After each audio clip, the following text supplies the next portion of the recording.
Hello everyone, welcome to a new cooking vlog from Enchanting Endeavors. Today I've got these two bags of fresh raw cranberries, about 340 grams each. Usually I turn them into jam for my son, but the last few times I tried making a spicy cranberry chutney instead. We enjoyed it so much and even shared some with our neighbors who really loved it too. So today I thought I'd share this chutney recipe with all of you. Raw cranberries are very hard to eat on their own. They're incredibly sour. Dried ones are easier to enjoy, but the fresh ones work really well in different recipes. First, let's wash the cranberries really well. Now, take a pan, add a little oil, and put in some whole jeera and two dried red chilies and saute them for a moment. If you enjoy the taste of mustard, you can also add some whole mustard seeds here. Now add the washed cranberries to the pan, and to balance their extreme sourness, add 1 heaped cup of sugar. Mix everything in very well and cook on low heat. I still remember my mom making so many different kinds of chutney: mango, mixed fruit, tomato. Almost every day there was something different at the end of the meal. Now add 3 tablespoons of apple cider vinegar. Mix everything very well, cover the pan and let it simmer. We'll keep doing this until the cranberries soften and the chutney comes together.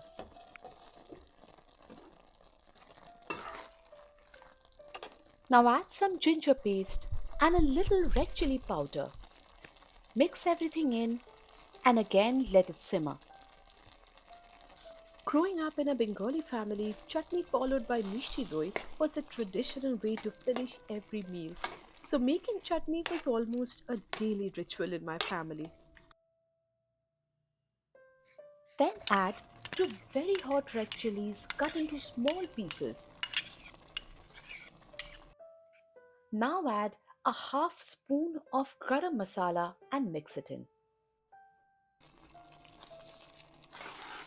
Again, cover the pan, set the heat to minimum and let it cook for at least 30 minutes.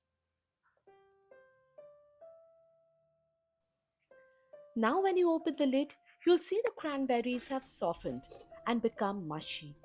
As they break down, their natural sourness mixes with the sugar and spices, creating a rich, flavorful chutney. As the cranberries become jelly-like in texture, add a half a glass of water and mix gently. But don't add all the water at once. Pour it in gradually, stirring and mix it in as you go. In India, Bengalis often use amra or hog balm and tamarind to make sour chutneys or achar. It's always a challenge to bring such intense sourness down to a balanced and enjoyable flavor. Once most of the cranberries have mashed up, taste the chutney to check the sourness. If it's still too sharp, add a little more sugar to balance the flavor. Give it a stir and use the back of the spoon to mash any cranberry that has yet not mashed up. Keep this pan covered for at least 10 to 15 minutes and let all the flavors melt together. And that's it. Let the chutney cool before serving it. I personally like to refrigerate it for a few hours, but it's absolutely up to you. You can enjoy it like achar or a spicy dip, perfect with snacks or alongside your dinner.